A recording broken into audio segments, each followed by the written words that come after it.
días a todas las personas que nos están viendo. Les damos la bienvenida a un nuevo capítulo de esta Minga de Saberes que estamos tejiendo con la gran red de redes Minganet. El día de hoy contamos con un gran invitado, su nombre es Eduardo Vargas, y estaremos conversando cómo desde su ser y su hacer él está aportando a la sustentabilidad, a la regeneratividad.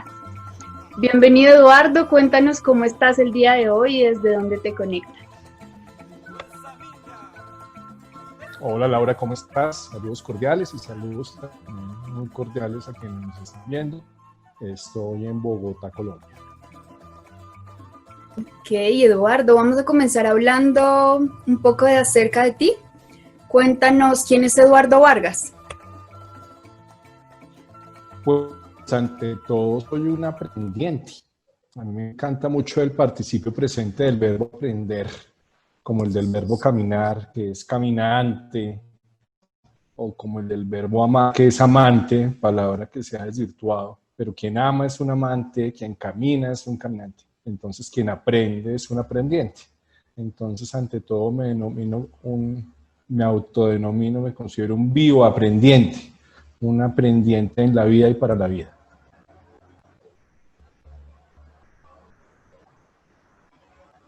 Ok, ¿nos puedes contar qué es la red de biopedagogía, cómo funcionan, de qué trata su trabajo?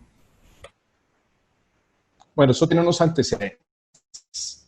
Los antecedentes de la red de biopedagogía se remontan como a varias vertientes. Por un lado, mi pregrado es en comunicación y siempre estuve vinculado a la educación. Trabajé algunos años con una universidad mexicana, he estado vinculado a algunas universidades colombianas también, y siempre muy inquieto en otras maneras de aprender, que no necesariamente sean las instituciones, las de los modelos pedagógicos que de alguna manera nos ponen y que de alguna manera hacen que la educación sea una educación bancaria en la que se consignan conocimientos a los estudiantes, que los estudiantes deben memorizar para poder pasar el año o para poder pasar el semestre. Nuestros modelos pedagógicos tienden a eso, tienden a no aportar a la actitud crítica, a que generemos un pensamiento crítico, a que generemos autonomía, sino a que repitamos lo que ya se nos viene hablando desde hace muchos años. Es decir, estamos en el siglo XXI, pero seguimos con la educación del siglo XIX predominantemente. Por fortuna hay muchos esfuerzos, y el siglo pasado fue muy pródigo en muchas posibilidades de aprender de manera distinta. Entonces a mí me ha interesado eso, el sacar la educación de la caja del aula, de la caja de las cuatro paredes, de que yo solamente aprendo acá y que aprendo lo que me enseñan además. Esos modelos pedagógicos basados en la enseñanza o en la enseñanza-aprendizaje, pues son herederos de unos pensamientos pues que si bien fueron importantes en su época y hacen parte de nuestra historia común de la humanidad, como pues lo newtoniano, lo cartesiano, lo darwiniano, todo el positivismo y lo científico racional, pues ahora tenemos otras comprensiones que nos permiten también generar otros puntos de vista, otras miradas sobre cómo deben ser esos procesos de aprender o sobre cómo podrían ser esos procesos de aprender para que verdaderamente tuvieran conexión con la vida. Durante algún tiempo también hice parte de un equipo de trabajo con el Centro de Investigación de Educación Popular y trabajamos en educación básica rural. Y el objetivo desde ahí era poder contextualizar la educación en los territorios, partiendo del cuerpo como primer territorio. Es decir, el primer territorio habitual es el cuerpo que somos, no el cuerpo que tenemos, sino el cuerpo que somos. Es decir, yo no tengo un cuerpo como decir que tengo ahorita un vaso en mi mano y dejo el vaso en la mesa y suelto el vaso.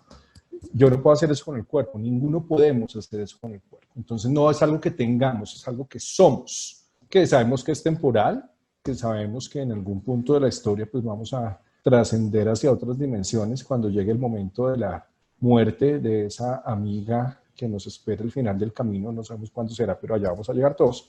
Mientras tanto somos este cuerpo, y este cuerpo es el primer territorio, entonces aprendemos no solamente con el conocimiento que otras personas nos traen, sino tenemos unos conocimientos que nos vienen genéticamente por nuestro árbol transgeneracional, aprendemos cosas ya desde el vientre materno y desde antes de nuestros ancestros, aprendemos de nuestra familia, aprendemos en el juego con los hermanos o los primos o los amigos, aprendemos en cada instante de la vida, aunque lingüísticamente vivir y aprender no son sinónimos, vitalmente lo son. En la medida en que aprendemos, estamos vivos. Y en la medida en que estamos vivos, aprendemos. Es ineludible aprender. Entonces, luego pasé por 2 posgrados, uno en psicología transpersonal y otro en psicoterapia integrativa. Y ahí también pude poder entrelazar ese vínculo tan estrecho entre la sanación y el aprendizaje.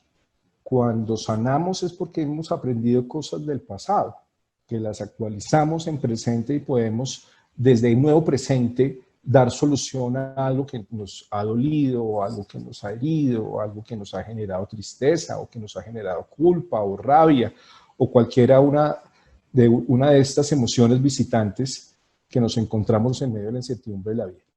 Luego hice un doctorado en educación, con especialidad en mediación pedagógica y muy enfocado en la biopedagogía. Aquí entra el tema de la biopedagogía. La biopedagogía es el aprendizaje en la vida y para la vida. Digamos que todas esas experiencias previas de conexión con lo vital, de conexión con el territorio, cuando yo llego al doctorado tienen un marco epistemológico. La epistemología es fundamental porque la epistemología nos permite lograr identificar una plataforma conceptual desde la cual podemos pararnos firmemente y hacer propuestas. Entonces, las nuevas epistemologías que surgen desde el siglo pasado gracias al descubrimiento de la física cuántica, es decir, no son tan nuevas, estamos hablando de física cuántica ya hace 100 años, un poquito más, gracias a Heisenberg y gracias a Planck y gracias a un montón de gente. Entonces, toda esa apertura de la frontera del conocimiento que se da inicialmente en la física, después en la química y en la biología, finalmente aterriza en las ciencias sociales, aterriza en la educación y nos permite tener unas nuevas comprensiones de la vida y del mundo y del ser humano y de la relación con el entorno, de la relación con la totalidad. Es decir, la biopedagogía es el aprendizaje en la vida, para la vida, en la totalidad.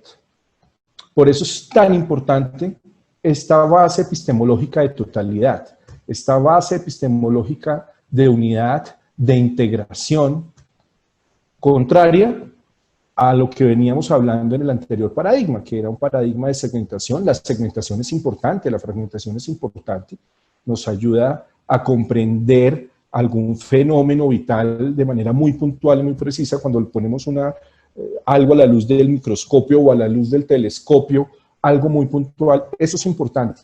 Hicimos un ejercicio de análisis durante muchos siglos. El análisis fue muy importante. El pienso, luego existo cartesiano ha sido importante. Pero se nos olvidó hacer la síntesis.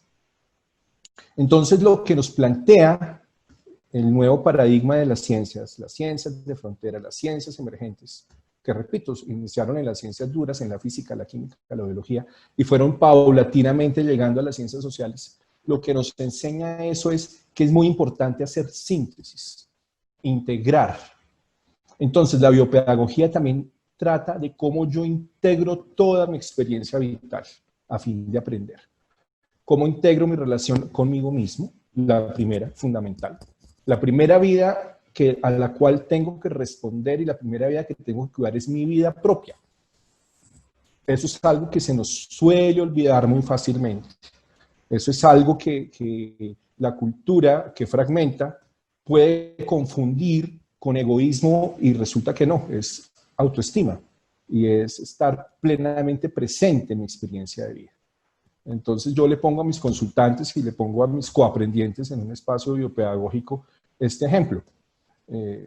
Quienes hemos montado en avión sabemos que hay unas instrucciones y que en caso de emergencia nos dice o un auxiliar de vuelo o un video nos dice que en caso de emergencia y que el avión se despresurice, delante de nosotros va a caer una máscara de oxígeno, que nos la pongamos sobre nariz y boca y que respiremos normalmente. Entonces esto, pues ahora nos ponemos el tapabocas en esta época de COVID, no podemos respirar tan normalmente, pero en caso de despresurización de un avión nos ponemos la máscara.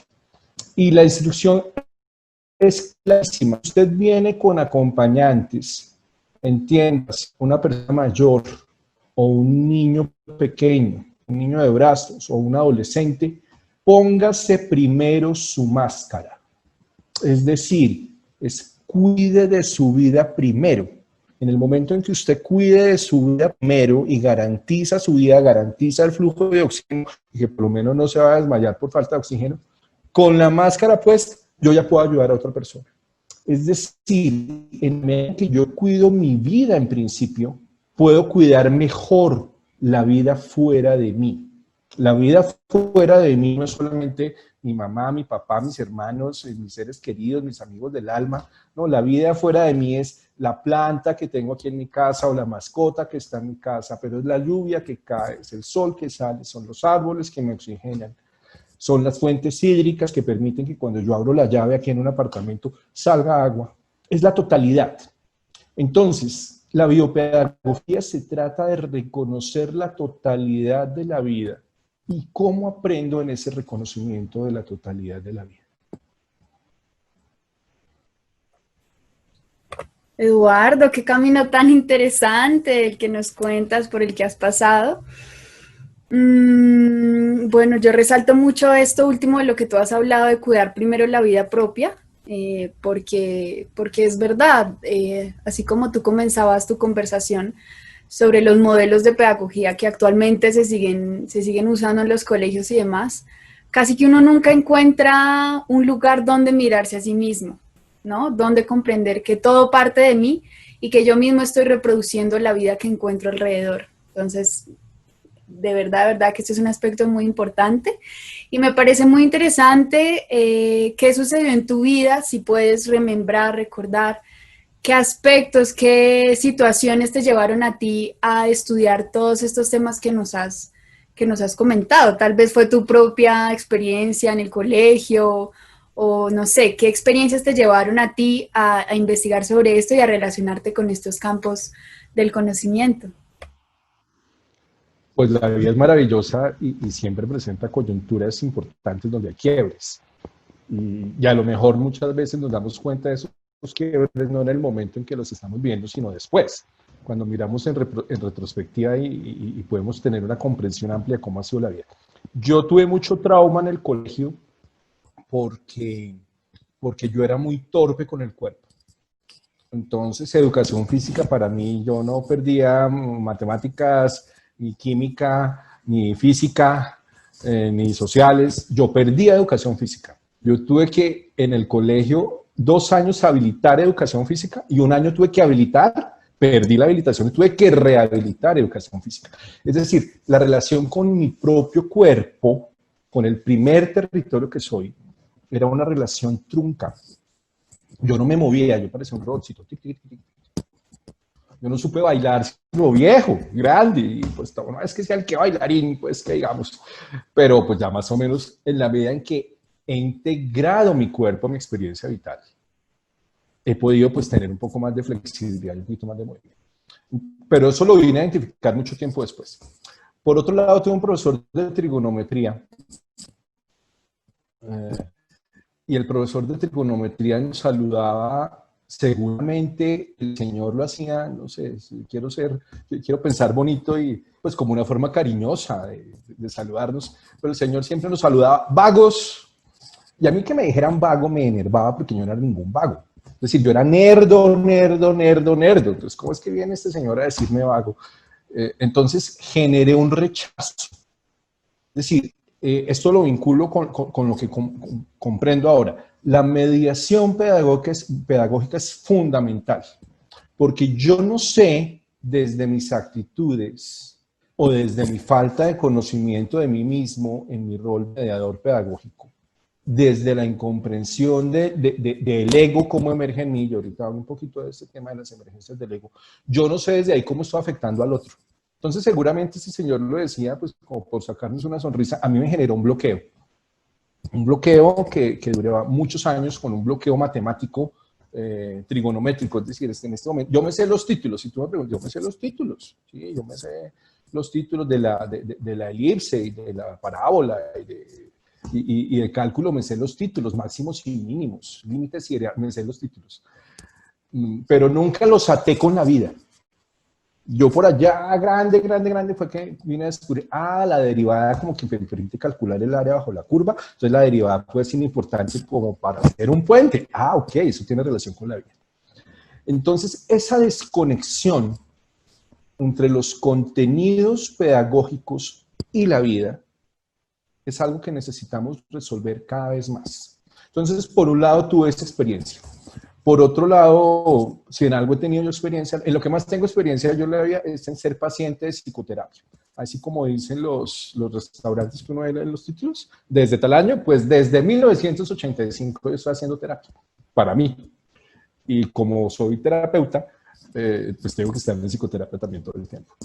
Entonces, el estar en psicoterapia permanentemente como un ejercicio de autorreflexión sobre mi vida, sobre mis emociones, sobre mis pensamientos y la relación entre mis pensamientos, mis emociones, mis instintos y mi cuerpo, pues eso me ha abierto unas fronteras bastante interesantes y me ha permitido hacer investigación sobre qué tiene que ver esas manifestaciones del ego con mi vida cotidiana y qué tiene que ver eso con los espacios pedagógicos. Entonces, cuando yo llego a ese espacio maravilloso del doctorado en educación de la Universidad de La Salle de Costa Rica, un doctorado sui generis, un doctorado en la vida y para la vida, donde no toca renunciar a la vida para poder estudiar un doctorado, que generalmente pues, toca pues, renunciar y tener una beca y solamente concentrar. No, esto era en la vida y para la vida. Entonces, ahí, mi tesis doctoral tiene que ver con cuáles son los aprendizajes que podemos tener cuando reconocemos las emergencias egóicas.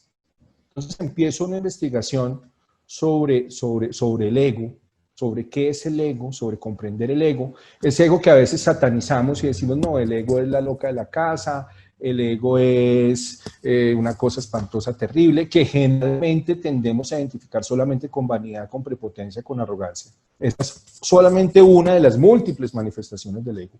Entonces me adentro en ese estudio del ego empezando por mí mismo, es decir, esto es importante, por eso habla de apropiarse de la propia vida, porque yo sigo siendo aprendiente de mi propio ego, es decir, yo no tengo la vida resuelta.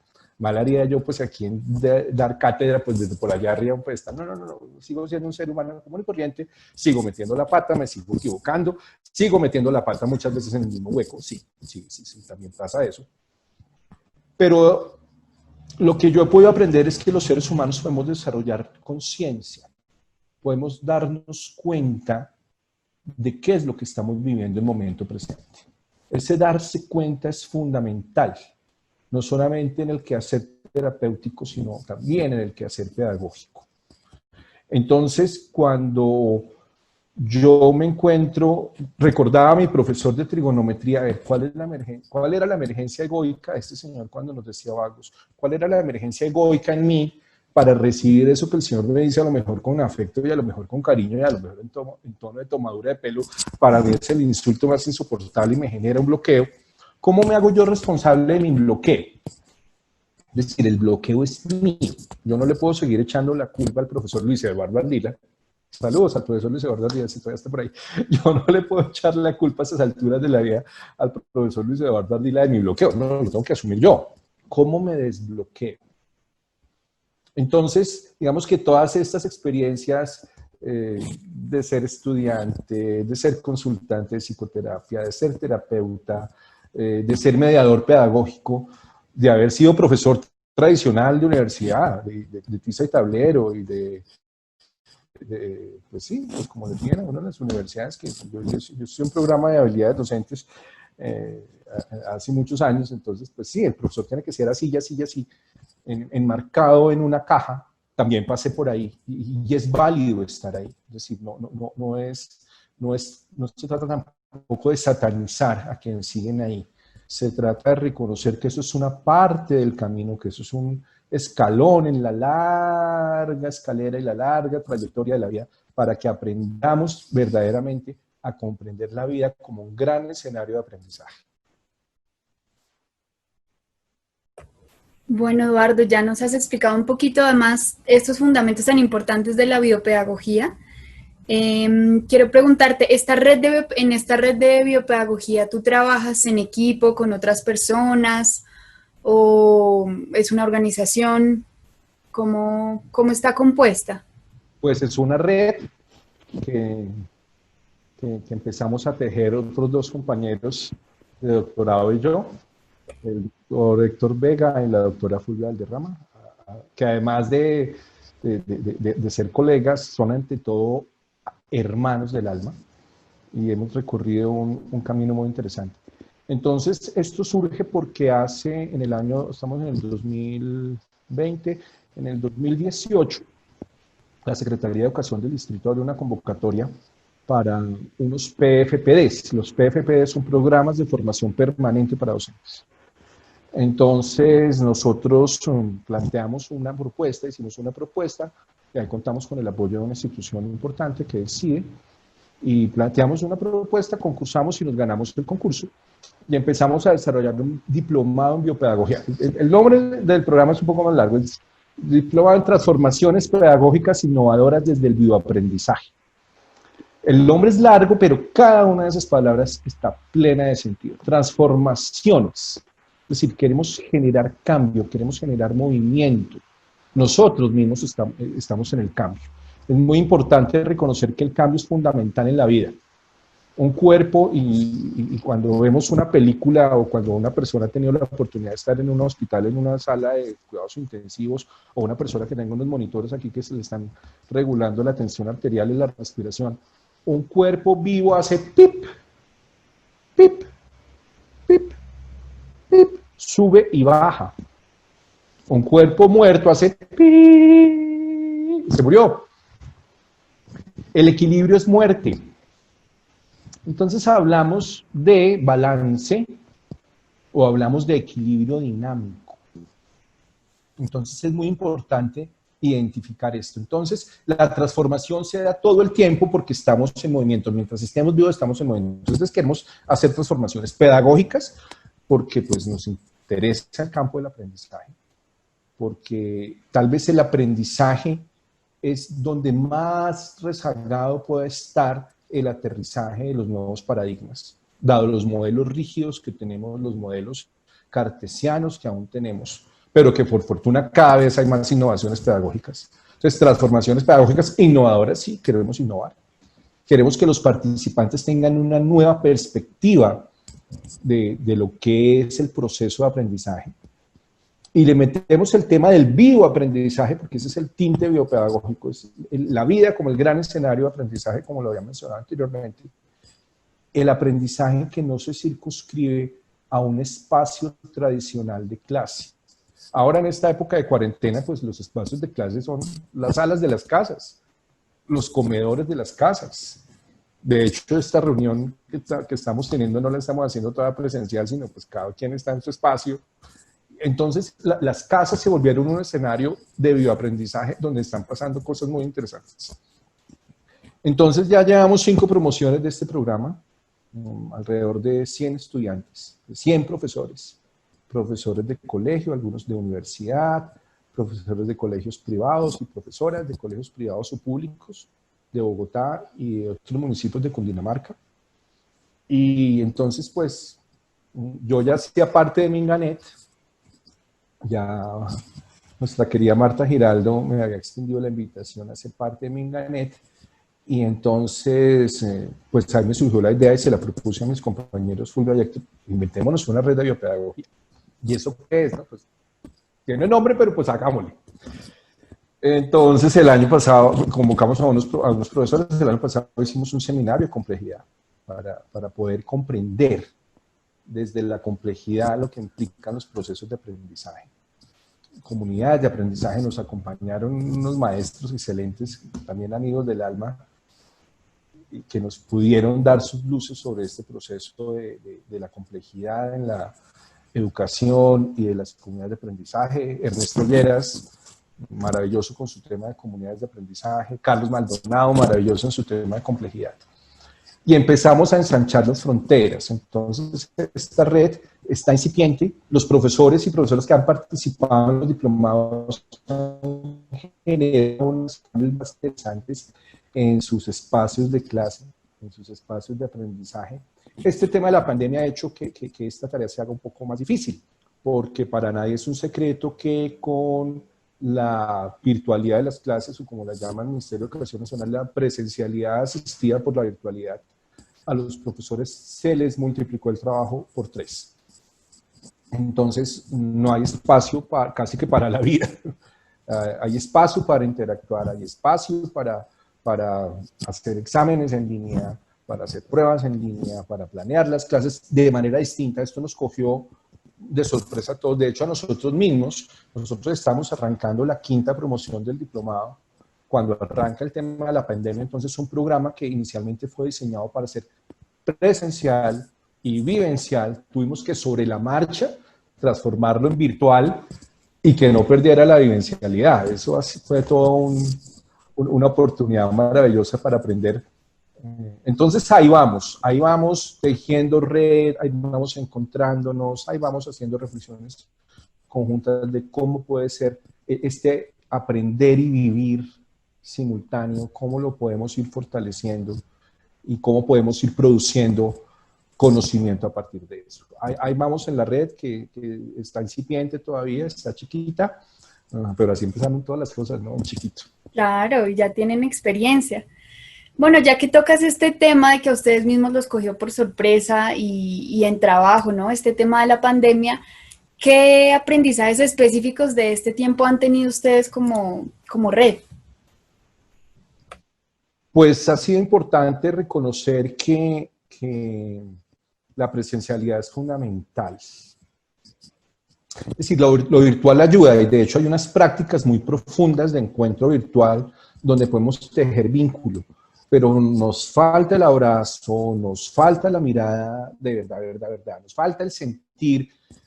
Nuestros estudiantes de la última promoción nos decían, chévere esto, pero nos faltó abrazo, chévere esto, pero hubiera sido más chévere juntarnos y abrazarnos y sentirnos y expresar lo que sentimos de viva voz con todos y reírnos y llorar y sentir que estamos contenidos por un equipo.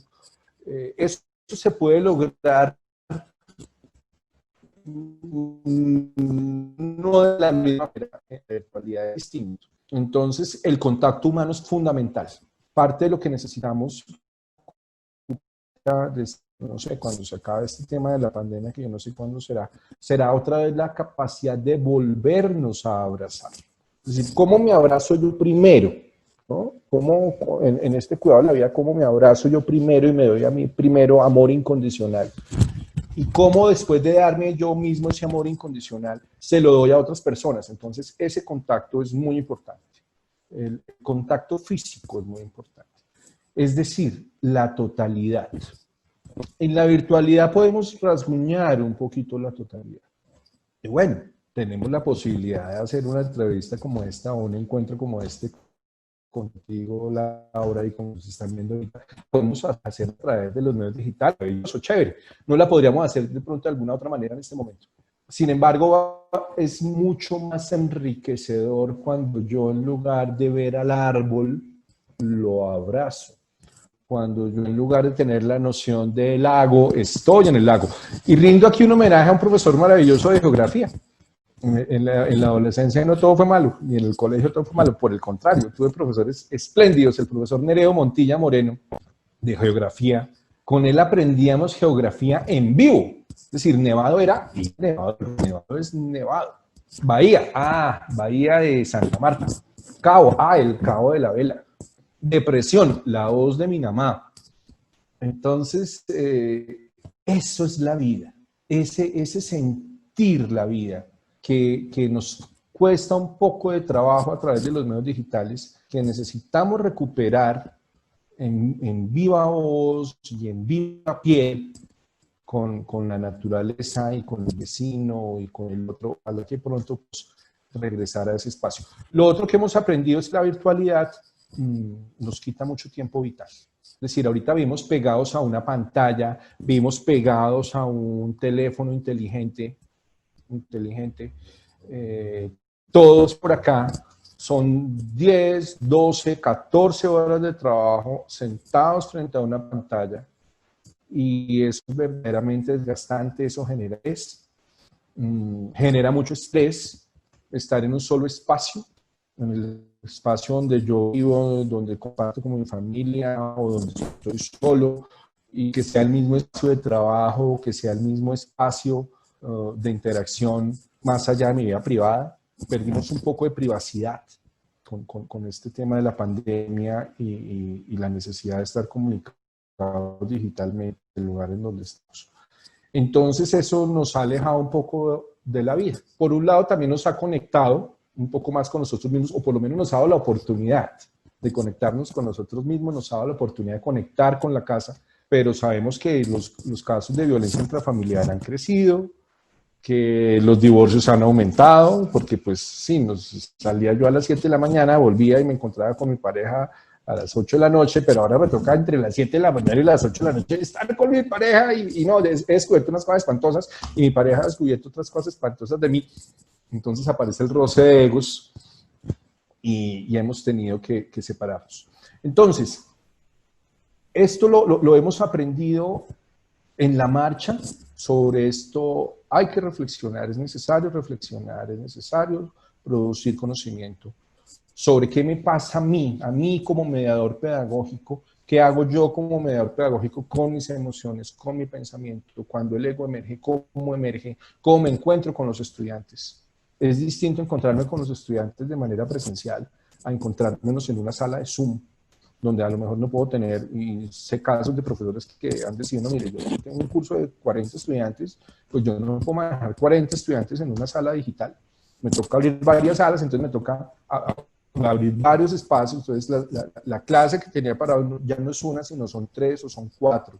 El tiempo se ha multiplicado, el tiempo laboral, y eso es bastante complicado por un lado, porque qué pasa con mi privacidad, qué pasa con mis relaciones, qué pasa con la relación con el otro, y por otro lado complejo, porque tiene un montón de causales y variables que yo necesito lograr identificar para darle una solución a este tema.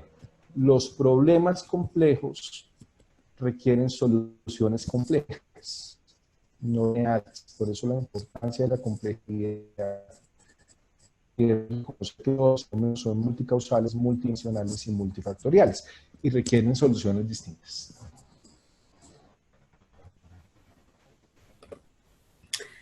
Ay, pues claro que sí, sin duda yo creo que este tiempo a los que somos estudiantes, somos profesores, madres, padres, familia en sí, nos ha dejado este sentir de que en realidad aprendemos experimentándolo, ¿no? Aprendemos sintiéndolo, aprendemos a través de nuestro cuerpo, cómo la vida nos atraviesa el cuerpo, las emociones, la piel, y así sentimos y aprendemos.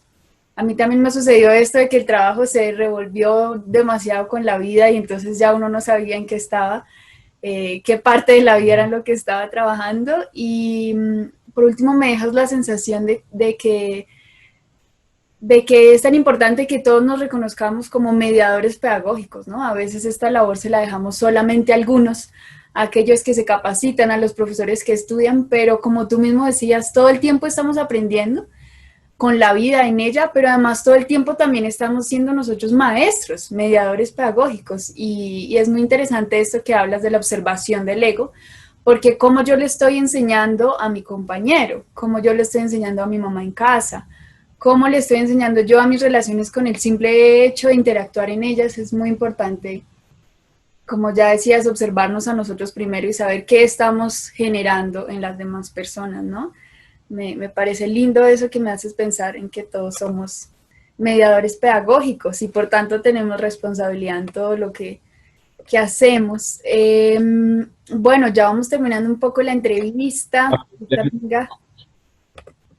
Somos coaprendientes, es decir, estamos aprendiendo juntos.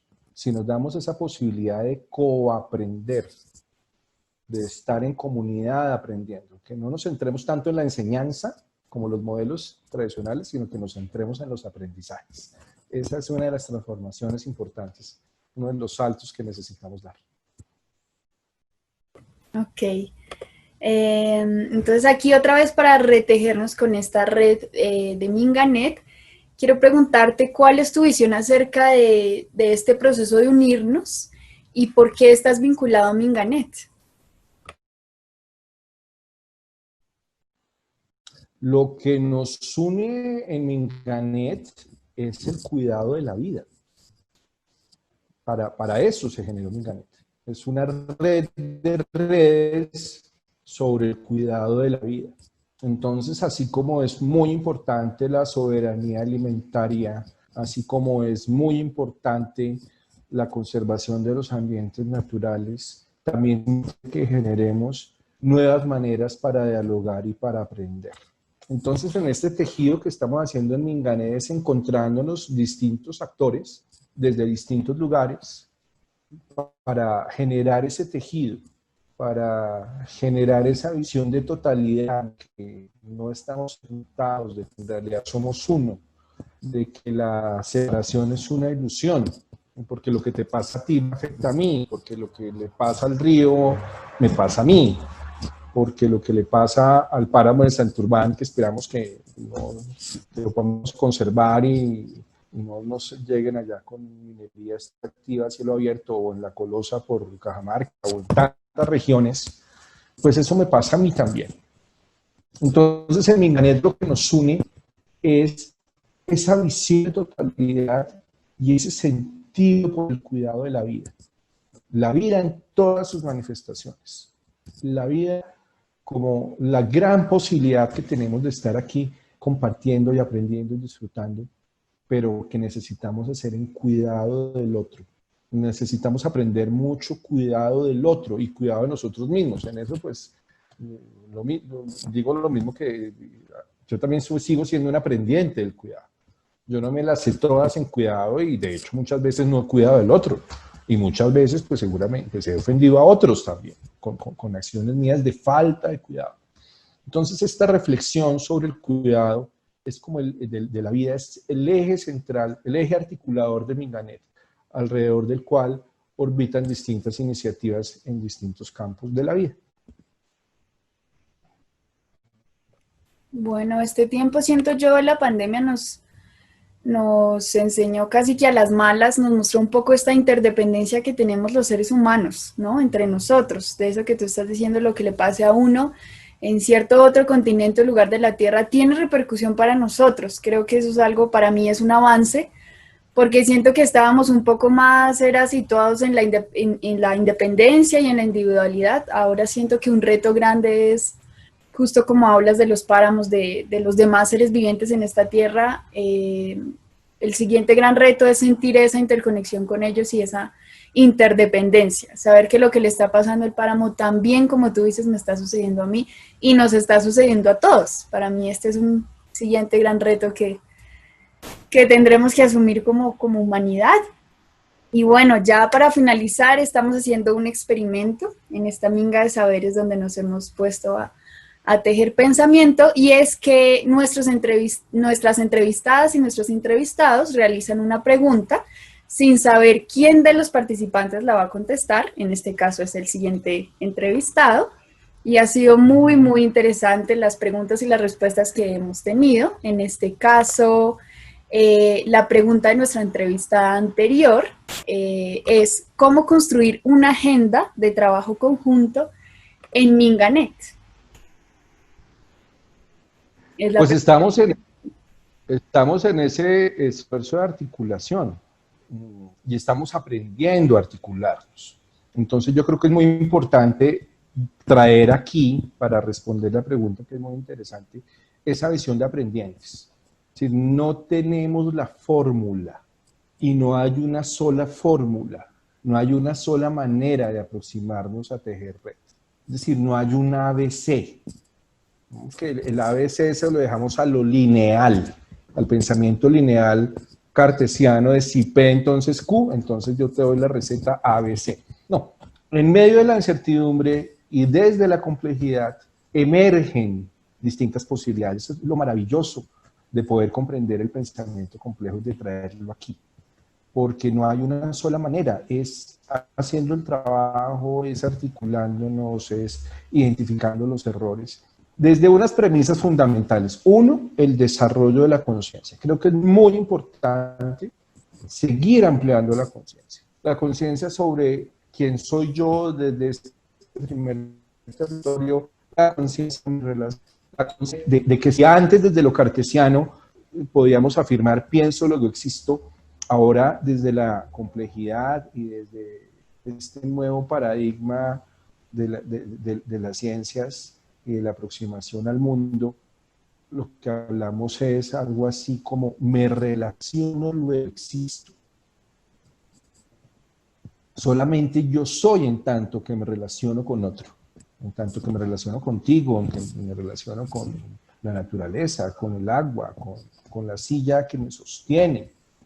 Entonces, más que una vez es seguir reconociendo que somos aprendientes, que necesitamos ampliar la conciencia, que necesitamos dialogar. Y el diálogo es fundamental. El diálogo va más allá de la conversación, porque la conversación podemos girar alrededor de un tema específico, posiblemente en una conversación me interesa convencerte a ti de mi punto de vista y lo mismo tú convencerme a mí. El diálogo es más profundo. El diálogo es el pleno reconocimiento del otro, desde su visión, desde sus aperturas, desde sus limitaciones, y recibir lo que el otro me da sin juicio. Eso es otra cosa distinta.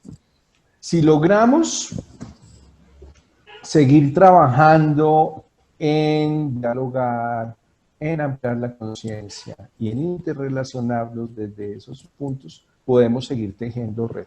Pero es algo que estamos aprendiendo todos. Hay unas personas y unas redes que van, tienen unos aprendizajes más importantes, chévere que lo compartan porque hasta ahora estamos aprendiendo.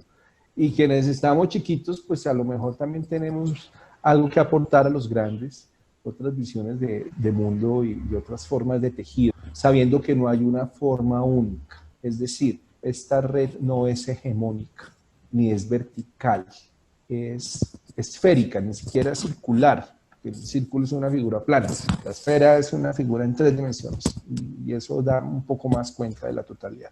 Entonces tiene múltiples entradas, tiene múltiples maneras de abordaje, tiene múltiples soluciones, tiene múltiples posibilidades de construcción, de co-construcción. Qué lindo, Eduardo, esta perlita que nos regalas del diálogo, de verdad. Entonces tenemos aquí la tarea dentro de Minganet de encontrarnos para dialogar, en profundidad, encontrarnos con los demás que tenemos enfrente. Esta pregunta que tú acabas de responder la hizo Paola González de Agroconciencia, que para quienes no la conocen, las y los invito a que vean nuestro anterior capítulo, estuvimos conversando con ella. Y ahora es tu turno, Eduardo. ¿Qué preguntas sobre este tema clave de la sostenibilidad, de la regeneratividad, le haces a nuestro siguiente invitado?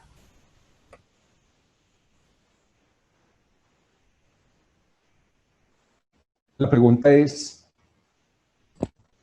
¿cómo puedes llevar tus aprendizajes vitales que te han permitido sostenerte y reconocerte en tu primer territorio, como el cuerpo que eres? ¿Cómo lo puedes llevar a tu red? ¿Cómo lo puedes llevar a Minganet? ¿Cómo puedes aprovechar esos aprendizajes en primera persona para ofrecerlos a un colectivo?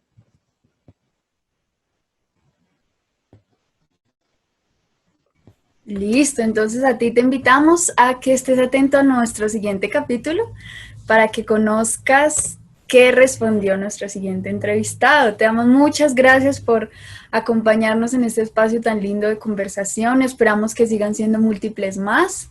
Y a todas las personas que vieron este capítulo, invitarlos a que continúen acompañándonos en esta minga de saberes hecha con esta gran red de redes Minganet.